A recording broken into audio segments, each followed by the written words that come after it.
Good morning guys and happy Mahashivratri. तर आज महाशिवरात्री असल्यामुळे बाब्याला बोलवलं आणि आम्ही दोघं गावात गेलो बिकॉज आम्हाला फराळाचं सामान आणायचं होतं.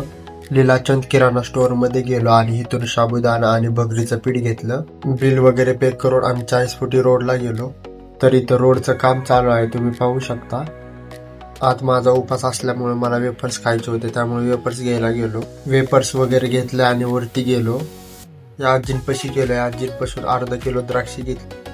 आज रविवार असल्यामुळे इंदापूरचा बाजार असतो, तुम्ही पाहू शकता.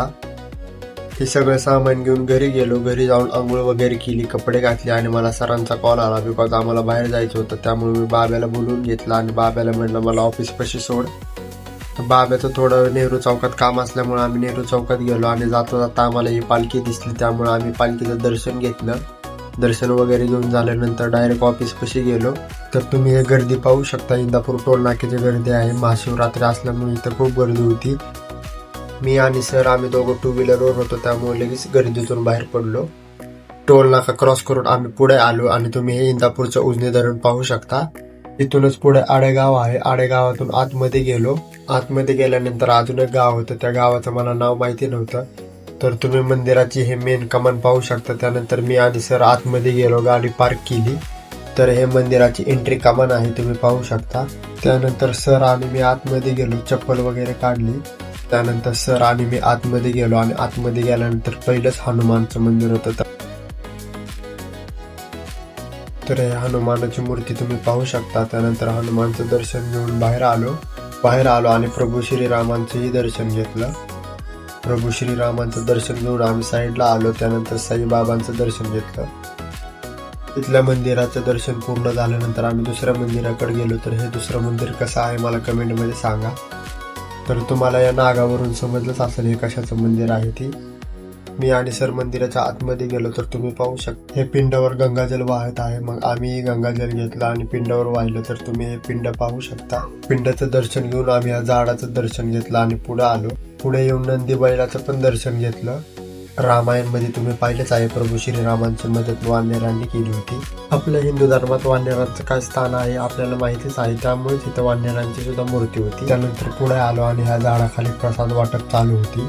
त्यानंतर थोडं पुढे आलो आणि दत्तांच्या मंदिरामध्ये गेलो.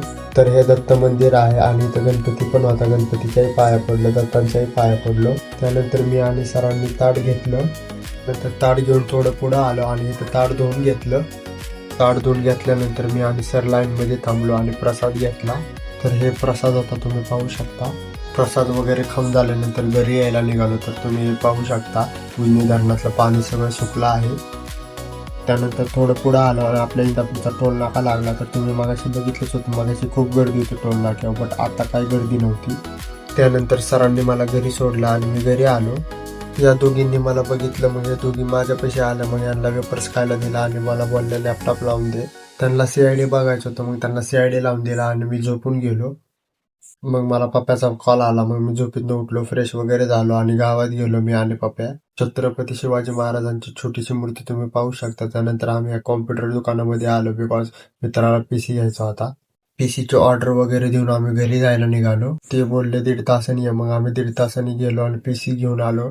PC घेऊन घरी गेलो, PC सेट वगैरे केला आणि बाहेर आलो. तर तुम्ही साप पाहू शकता.